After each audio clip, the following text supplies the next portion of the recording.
L'ancien chef de l'État est accusé de trahison, de crimes de guerre et de crimes contre l'humanité. Des accusations très graves, en lien direct avec des soutiens présumés qu'il aurait apportés au groupe armé M23, actif dans l'est du pays.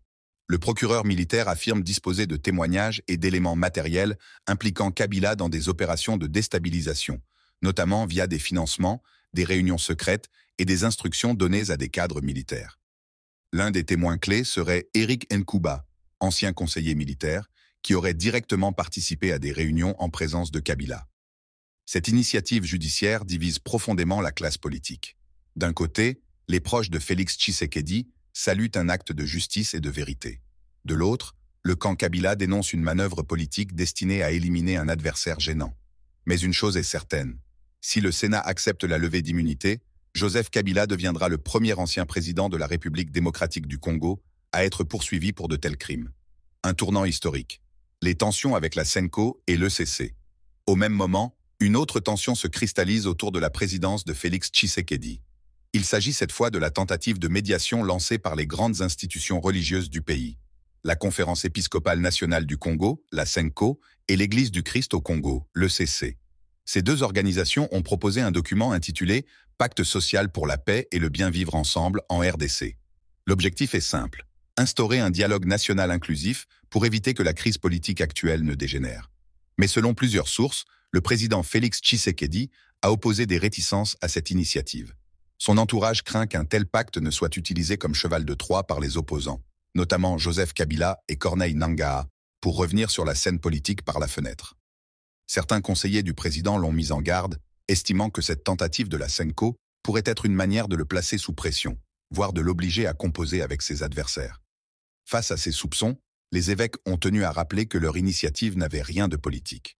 Ils ont déclaré, je cite, « Nous ne sommes pas les alliés de l'opposition. Nous sommes les alliés du peuple congolais. » Et ils ont appelé Félix Tshisekedi à ne pas prêter l'oreille à ceux qui veulent bloquer le dialogue. La colère de Joseph Kabila. De son côté, Joseph Kabila ne reste pas silencieux. Selon ses proches, il est extrêmement en colère contre ce qu'il considère comme une chasse aux sorcières orchestrée par Félix Tshisekedi. Kabila rejette en bloc les accusations portées contre lui. Il les qualifie de montage grossier et affirme qu'il n'a jamais soutenu de groupe armé, encore moins le M23. Il aurait même déclaré à ses alliés qu'il est prêt à rentrer en République démocratique du Congo pour affronter la justice et faire éclater la vérité. Un retour qui, s'il se concrétise, pourrait bouleverser encore davantage l'équilibre politique. Mais ce n'est pas tout. En réaction aux accusations, le gouvernement a pris des mesures fortes. Il a suspendu les activités du Parti du Peuple pour la reconstruction et la démocratie, le PPRD, fondé par Kabila. Cette décision est également liée aux soupçons de connexion entre certains membres du parti et les rebelles du M23. Kabila considère cela comme une humiliation politique et une attaque frontale contre son héritage. Un pays au bord de l'implosion? La situation actuelle en République démocratique du Congo est extrêmement tendue. D'un côté, un président en exercice qui tente de reprendre le contrôle politique, de l'autre, un ancien président qui se pose en martyr. Entre les deux, un peuple qui observe, inquiet. Le risque d'explosion sociale est réel.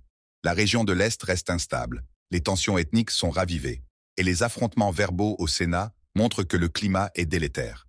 La communauté internationale, pour sa part, commence à s'inquiéter. Des appels au dialogue, à la retenue et à la justice équitable se multiplient. Mais jusqu'ici, aucune médiation concrète n'a été engagée.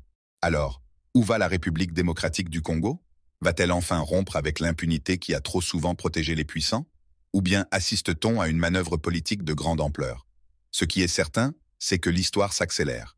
Joseph Kabila, l'homme fort de Kinshasa pendant près de 2 décennies, n'est plus à l'abri. Félix Tshisekedi, lui, joue une carte risquée, celle de l'affirmation du pouvoir, mais au risque de se couper de certaines forces vives, y compris religieuses. L'avenir nous dira si cette séquence politique sera un tourne-abonne-toi pour ne rien manquer.